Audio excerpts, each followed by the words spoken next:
How's it going, YouTube? Navysooner here. Today, some more Super Duty action.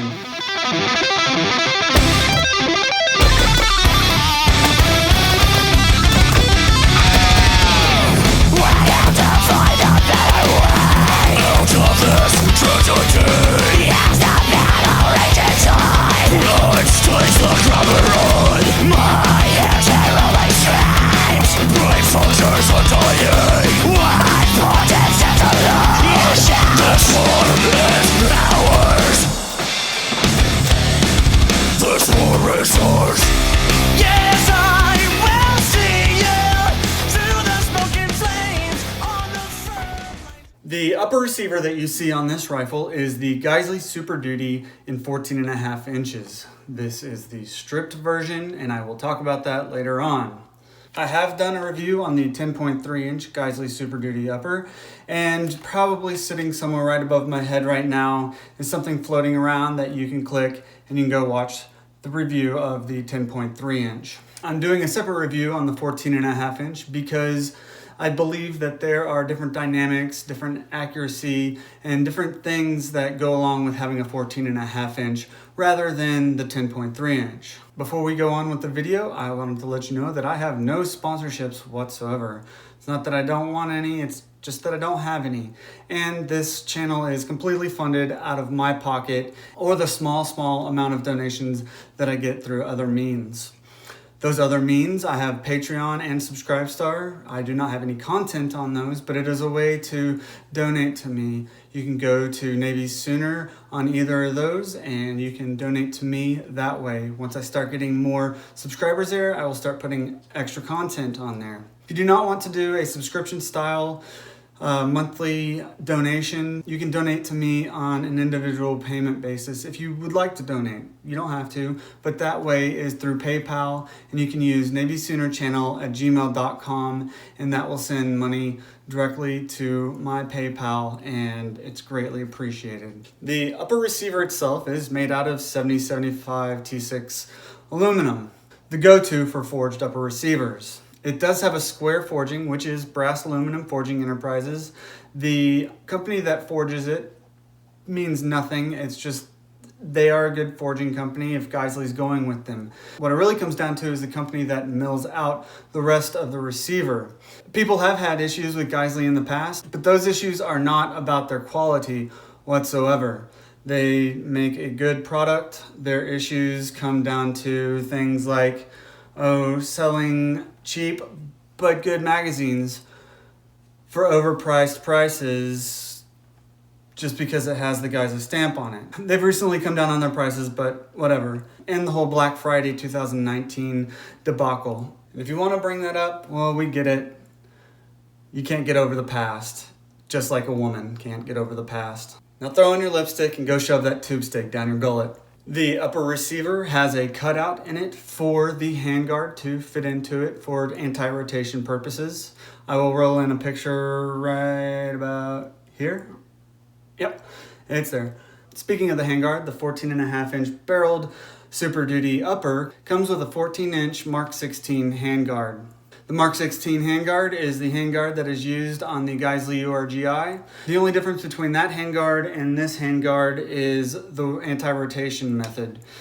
The Mark 16 that goes on the URGI or that's sold separately that doesn't go on Super Duty uppers has anti-rotation tabs.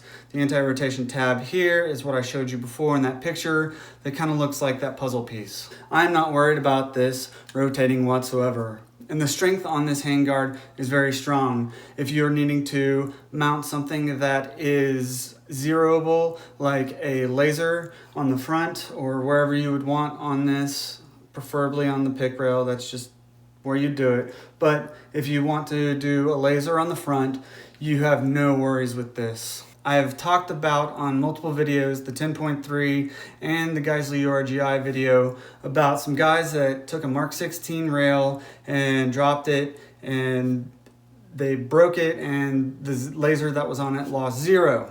Well, it was rigged and it was set up to fail. Don't know why they would want to do that. They didn't specify that, but it was rigged. They did it on purpose. They made it fail on purpose. It will not fail otherwise. And people that want to talk trash on the Mark 16 handguard and reference that video probably finger their buttholes when they're jerking off. If the U.S. Army Special Operations Command and other military units are using the Mark 16 rail, you better be damn sure that they've tested it out and found any problems with it and fixed those issues. There is M-lock all the way around at your 3, 6, 9, and then your offset positions, obviously with 1913 pick rail on top. The barrel on this is 14.5 inches, and I have put a muzzle device on there and had it pinned and welded so that it is legal for me to put onto a rifle lower. The Geissele URGI also comes with a 14.5 inch barrel. You can get a 10.3 inch as well, but it's mostly the URGI that is fielded by USA SOC is the 14.5 inch. And up there is a link to my review of the URGI upper receiver. The difference in barrels between that one and this one, that one's a Daniel Defense barrel. This one is a Geissele cold hammer forged barrel. Geissele wanted to use cold hammer forged barrels and they didn't want to have to source their barrels from another company. So what did they do? They went out and bought the machinery needed to create cold hammer forged barrels. It is a 1-in-7 twist rifle, which is good for stabilizing a heavier grain bullet, but will still stabilize the lower 55 grain bullets that are in 223 5.56. The only issue is you might lose a little bit of accuracy using the lighter bullets. Now, this is not a tack driver of a barrel, and it is not a super sub MOA barrel on this upper receiver, but it is well under the 4 MOA standard that the military has for their rifles. It has the capability of being an MOA barrel. You just need to find the right round that it likes. With M193s, I got 2 1/4 inches grouping on it. Frontier 75 grains, I got 1 3/4 inch out of it. PPU 69 grains, I got 1.5 inch groups. 855 green tips, I also got 2 1/4 inch. Fiocchis with the 77 grain Sierra Match King bullets in them, I got right at 1 inch grouping with it. The best grouping I got out of this was with my Hornady Match ammunition that was 75 grains, and I got 7/8 inch. When I did do the groupings, it was a very windy day, so I'm making excuses, and I believe that I could make smaller groups than I did. Also, I only took 5 shots per group, per type of round, and that's what I took out of it for the groupings. I didn't redo it, that's how I did it. The profile of the barrel is the Geissele profile. It kind of reminds me of the government profile, which it's not the government profile whatsoever. There is weight in front of the gas block. It is more of a taper down from the gas block forward. As well, behind the gas block, it looks like it's tapering down from heavy to a medium profile. So it's more of a medium profile. It's not a light barrel. It's not a bull barrel. It's kind of in between a medium. It's just a medium profile barrel. The gas system on this is a mid-length gas system. The gas block on here is the Geissele low profile super gas block, which it is pinned, and I believe that for a fighting rifle you should probably have a pinned gas block on there. It's not necessary, but it's good insurance to have on your gas block. I couldn't find the size of the gas port on this, but someone commented on my 10.3 inch review that the gas port is drilled to a .070 size, which is good. It's not overgassed at all. My 14.5 inch Super Duty upper does have slightly more felt recoil than my 10.3 inch Geissele Super Duty upper, but I attribute that to the Sons of Liberty Gunworks Nox being on my 10.3 inch. I just have a regular flash hider here. The flash hider that I am using is Dead Air's flash hider. I am using that because eventually this is going to be suppressed, and I am going to be using the Dead Air Nomad can, which takes key mount. At the time that I purchased this flash hider, I would have purchased the Sons of Liberty Gunworks Nox to put on here, but it was not in stock anywhere, and I really wanted to get something pinned and welded onto it. That way I'd be able to run it on a rifle lower. I am running a white Springco spring and an H2 buffer in here, and the ejection is right around 4 o'clock. This upper is the stripped version of the upper. Most people, when they think stripped, they think just the receiver itself, nothing else on it. Well, the Geissele Super Duty stripped upper comes with the barrel, the gas block, the gas tube, the handguard, and the receiver. It does not come with your bolt carrier group or your charging handle or your muzzle device. The bolt carrier group that I did go with in here is the CMC Enhanced Bolt Carrier Group. I did that because, like I said, eventually this is going to be a suppressed rifle. And the CMC Enhanced Bolt Carrier Group helps bleed off excess gas. Now to the setup of this rifle. The optics that I am running are the Primary Arms SLX.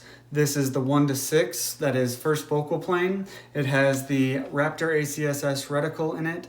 I've used this scope on many rifles and I really like this scope, especially for the price. I'm also running a Holosun 407C version 2 offset right here. This is exactly how I had my recce rifle set up, and this is my get home rifle. It sits in my truck safe and it's very secure, and if S were to HTF, I would go get this out of my truck and it would be my get home rifle. My commute every day is from Waco, Texas to Belton, Texas, and that is going to be a long commute to walk back from if S were to HTF.